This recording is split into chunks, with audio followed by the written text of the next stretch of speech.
Hello, everyone. It's I, the Manchester Storm, and I'm back again with another interview. And this time we're talking to CJ Garcia. CJ, thank you so much for taking the time out to come and speak with us.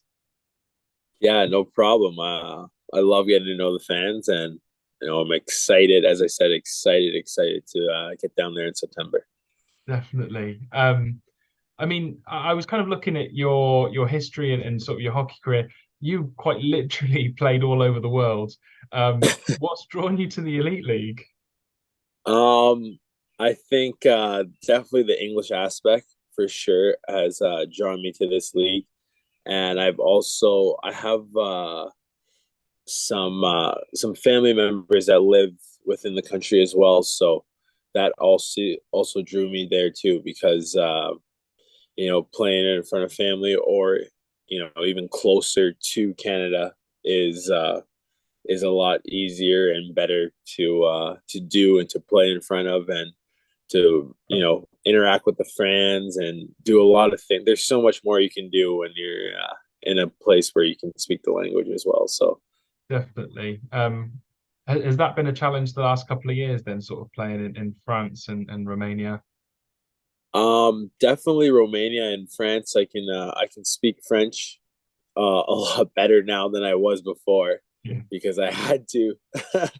But yeah, no, definitely in Romania it was definitely or Hungarian. It's just definitely a hard language to comprehend and listen to. So just hearing like the English is just it's like music to my ears. It's pretty nice. I bet.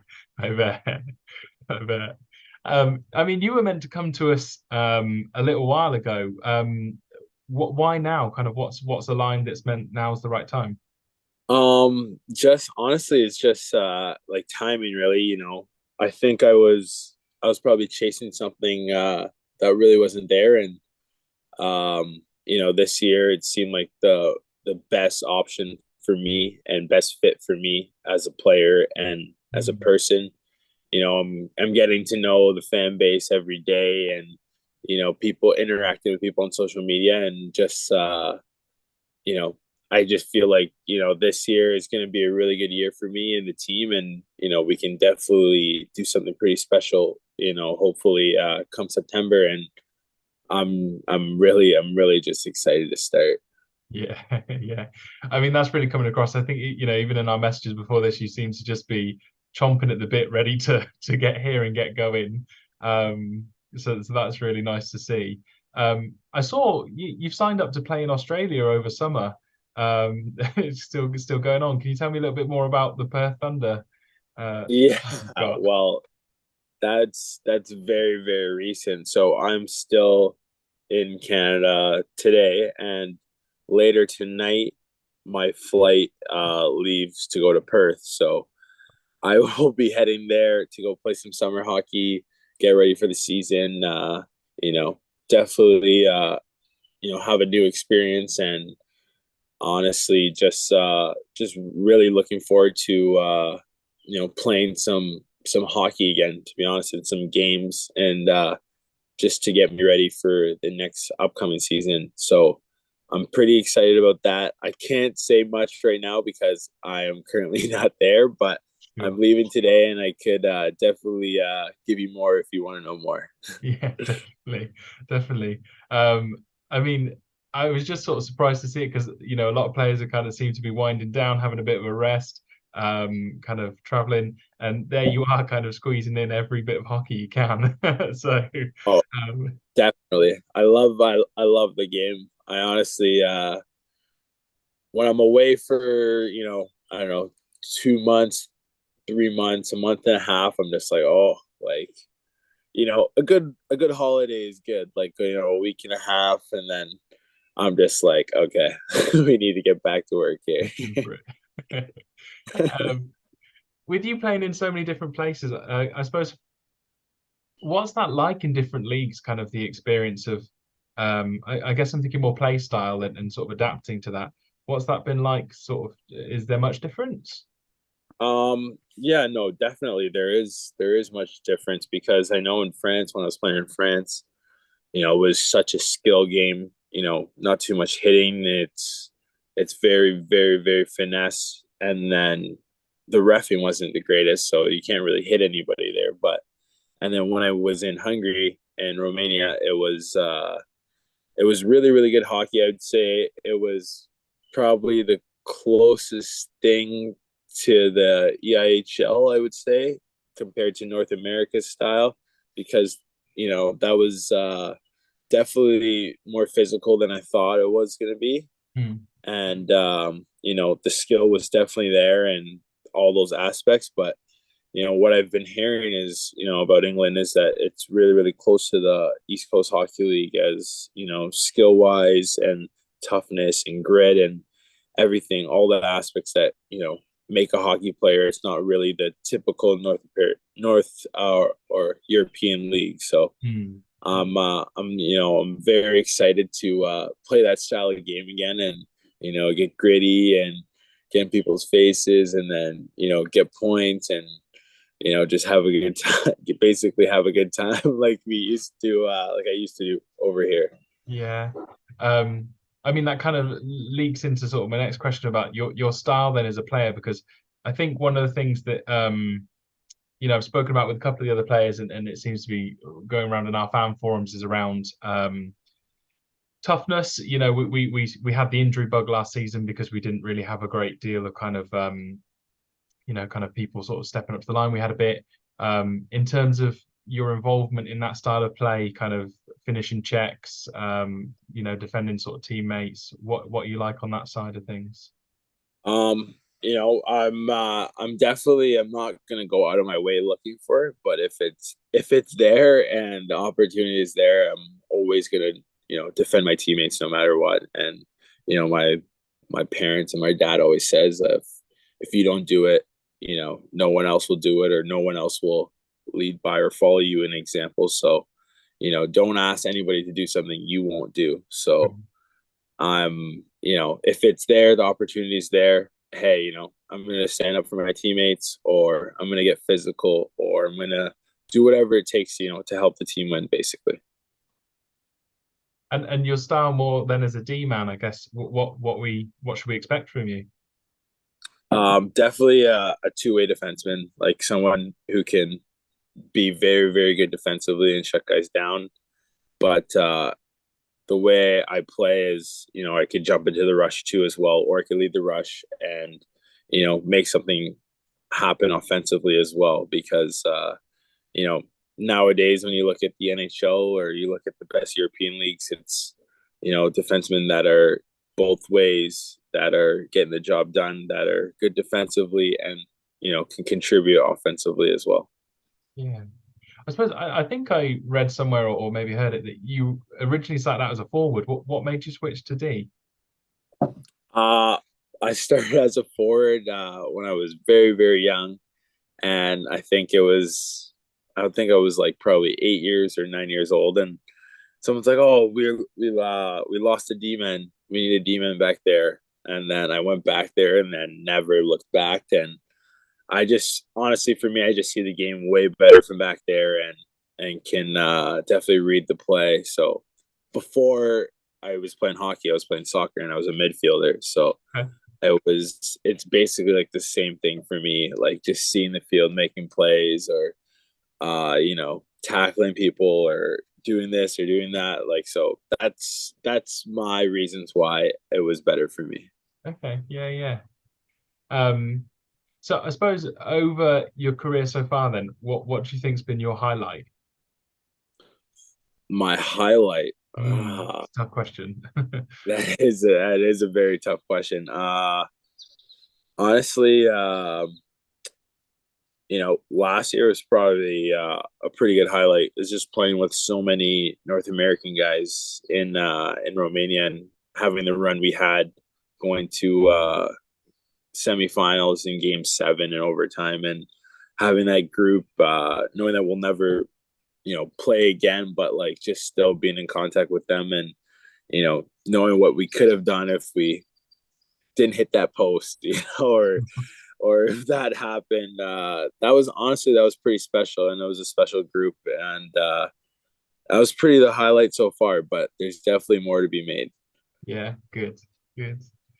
I suppose it's slightly on the other side of that then, I've seen your Hockey is Diversity interview, and I'm aware that there's some incidents in your time in France where you suffered, racism, both from sort of fans and players.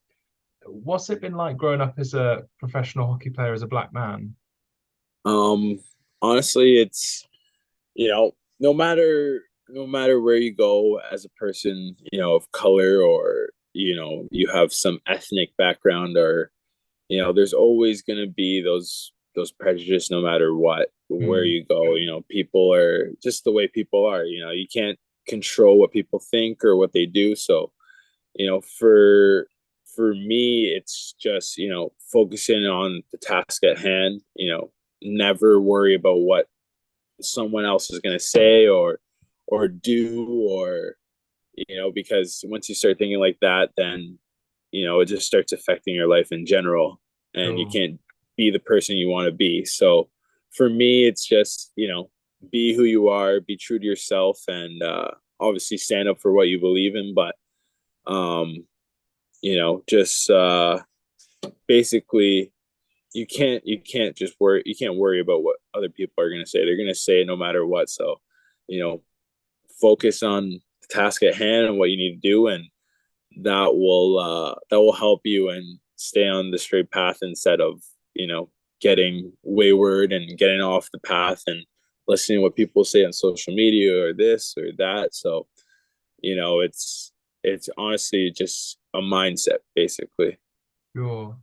Um, so it sounds though it didn't, when you're looking for sort of where you want to move in your next sort of teams, and sort of how you go about your career, that doesn't play a factor in terms of researching location. You feel like you're happy sort of just going where, as and where. Yeah, no, definitely I do my research for sure. Especially last year was definitely eye opening, because the diversity in Romania is not the greatest, No. just in general in the whole country. So, definitely it was eye opening to people, but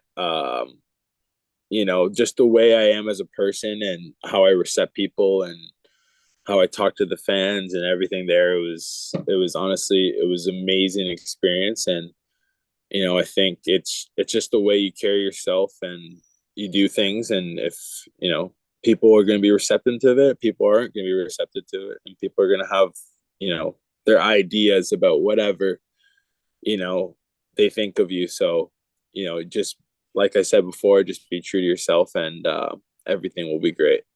Yeah. Um, One of the things I was looking at before we came to talk today was, there seems, I mean, even when I look at it, it's kind of appallingly low.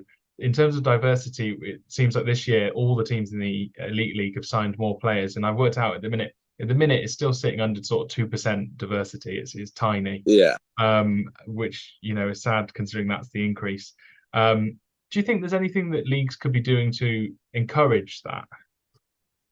um yeah, no, definitely. I think there's always something that can be done. I think it's just more recognition, um more, maybe spotlighting some players of color within the league, and letting people know, like, even the North American guys. I know a lot of guys that are scared to come over or experience certain things just because of what they've heard or seen or whatever happened, basically. And just spotlighting some of those players of color or diversity, it would definitely help spark interest of a lot of people coming to the league, and open up a lot of more eyes, because especially in Canada here, it's crazy, the diversity within the game. Because I train kids, and it's literally all backgrounds what I'm training now, and the kids are so good. So it's literally like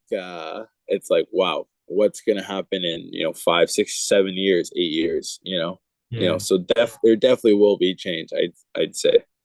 Yeah, because I was thinking about from that grassroots, that ground up kind of approach of, bringing diversity in through children learning to play. And I suppose, um, ice hockey definitely doesn't have the recognition in the UK that it should, and I think a lot of kids gravitate to other sports like football and soccer over here. Do you think there's any barriers that are getting in the way of it? Because one of the things I was thinking about was, there's a high link within the research between poverty and BME families, and hockey's an expensive hobby. So do you think there are other barriers we need to be thinking about? Definitely. There's barriers, I think, when you look at this game everywhere in the world, when you look at it, and the expense is the biggest thing. For football, you can just get a ball and Yeah. some cleats and some tugs and you can go play. And but hockey, you have the skates, you have the elbow pads, you have all the equipment that comes with it. And I see this happening.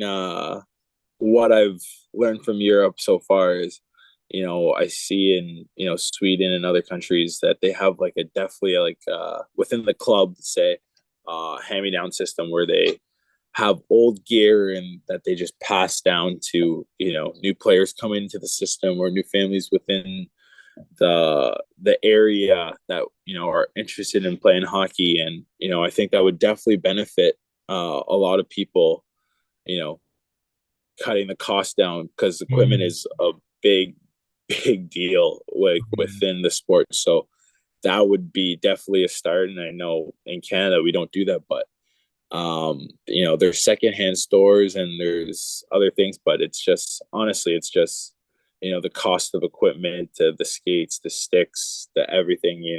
I think if you're already getting into hockey, what ice time is like and the availability, and it's going to be harder, but definitely I think that's a good start was with the equipment. So once the equipment's there, it definitely force the parents hand or do something to help grassroots hockey and younger people or ethnic people or whatever get into the game.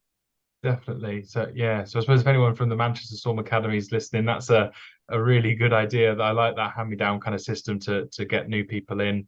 Because yeah, it's difficult, isn't it? If you even just trying out, because you don't want to buy all the gear just to try it and then have your kid not want it. So families can't put that through, whether um, from all backgrounds, let alone kind of people that are struggling and BME backgrounds. So I really like that idea. I think that's a good one. Really good one. Yeah, no, definitely. I have so much gear at my house here.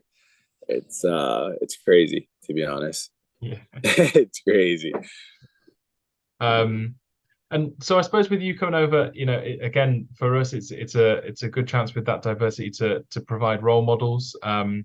Growing up, did you I don't know if you kind of acknowledged it when you were young, but did you have role models within hockey that were from a black background? Was there people that you looked up to? No, yeah, definitely. Like there's so my trainer here in Toronto is Daryl Levy. He's, amazing. He really, really showed me the ropes. He never, played a really, really high level professional, but like he had what it takes, and his training and work ethic and everything was incredible, and really, showed me the way how to train properly, how to eat properly, how to do this, how to do that from a pretty young age, which was amazing. And then obviously another player within like the GTA Toronto area who was really, you know, big was PK Subban. Looking at him as a young player was like, oh, hopefully one day I can do what he's doing and try to imitate or do certain things. And what he was doing at the junior and then the pro level was inspiring to actually watch and see and do. And Wayne Simmons and Mm. Smith Pelly, and like there's a number of guys that are just in the GTA area. They probably don't play anymore, but like when I was coming up and I was skating with those guys, it was really, really something special to watch and to learn things from and just be a sponge basically. Yeah, yeah, definitely. Good stuff. Um, so I suppose moving away from that slightly then, and thinking about kind of I suppose and sort of your lifestyle. So I saw in that interview with Aidan that you studied communications at university. What got Yeah. you into that? Um, honestly, I did psychology first, and I was like, this is terrible, basically. And then I started doing communications, and I was like, this is something I could really, see myself doing in the future. And honestly, I think it's a fantastic you know, study to do or to partake in school, because everything we're doing, nowadays, everything we do is about communications, technology, how the world works, how people think, how, we can get this person to target this media and bring Mm, them into this type of, culture or this or that, or, you know, there's so much you can do from it. And it just interests me. And for especially from a sports perspective or a business perspective, it's just like it's so helpful, and it can it can literally change an organization or change a company, or there's so much you can do, and people take it for granted sometimes. yeah. So So I mean, it sounds really interesting, and I think I'm kind of understanding what it is. I suppose where would you see yourself, or what would you want to be doing within that world post hockey life? post hockey life, honestly, I would love to be, working with a team, um, you know, probably bringing more diversity into the game of hockey, or focus on target audiences, or expanding the game, different places. I would always love to do something with the game and the degree I have. And yeah, that's what I see myself doing. I just love sports in general, so anything to do with sports, and you know uh doing data analysis, and you know reaching different groups and bringing in new people to the game, or whatever game it is. I know I'd help in some way. Yeah, that's really interesting. That's really interesting. Are you dabbling with any of that at the moment, or is I don't know if you sort of work outside of hockey. No, not right now. Honestly, I do a little bit for my dad's company. That's about it. But other than that, because I'm away so much, I just try to spend as much time with family and people from home I don't really see as much. So it's definitely hard. If I wanted to do it, I wouldn't have the time to see those people. And I know you know people are getting older. My parents are getting older. A lot of people are, life is moving on, or moving quickly for them. So Yeah, just try to spend as much time as I can with those people. yeah, I get that. So you kind of answered a little bit of my next question, I suppose. Outside of hockey, what sort of hobbies do you do? What do you spend your time doing? uh Hanging out with friends in the summer, golf a lot, tennis, and hanging by the lake. That's about it. That's about it. Nothing. There's nothing too much going on here. Honestly, a lot of tennis matches for money, and a lot of golf. A golf for money. So Yeah. uh, I got absolutely killed yesterday on the golf course. So take a little break from that for a while. So Um, I think you'll be in good company because I think Captain Critch, who was announced yesterday, he's a big golfer, and there seems to be a oh, that's all. really popular kind of sport amongst you guys. Love hitting objects with sticks, so I think you'll be in good company, and hopefully you can arrange Definitely, some I trips. hope so. I can't wait to meet the guy. Honestly, I've heard nothing but good things, and if he's a golfer, I cannot wait. I cannot wait. Um, so kind of winding down then. So one of the last questions that people keep getting me to ask. So there's a hockey podcast called Two Ales and Tales with Wally, and he interviews players. He was an ex-Cardiff player, and now he's back in Canada coaching. And he started a craze with Captain Critch, where if Manchester Storm win, we chuck chocolate bars on the ice for the players, and people really like personalizing them for the players, whether that's with notes or importing their favorite stuff. So what should people go out and get for you for that big first Storm win? uh, I don't know. To be honest, like uh, I I couldn't tell you honestly. I'm very very easygoing. So whatever I try, whatever I've tried a bunch of different candies. Whatever is local is good for me. Okay, so rather than getting your favorite, maybe it's a sort of a tasting menu for you is what we need. No, exactly. Oh, some Sampler of of British this, some of foods. that. Yeah. That sounds good. That sounds good. Awesome. Well, that's everything from me, CJ. I mean, it's been really nice to get to know you. I'm really excited to kind of see you on the ice and kind of witness you play and hopefully influencing the wider scene in the background of kind of bringing more diversity into our league. So Yeah, I'm super definitely. excited to see that. um I hope you have a really safe summer. Please don't get injured in Perth.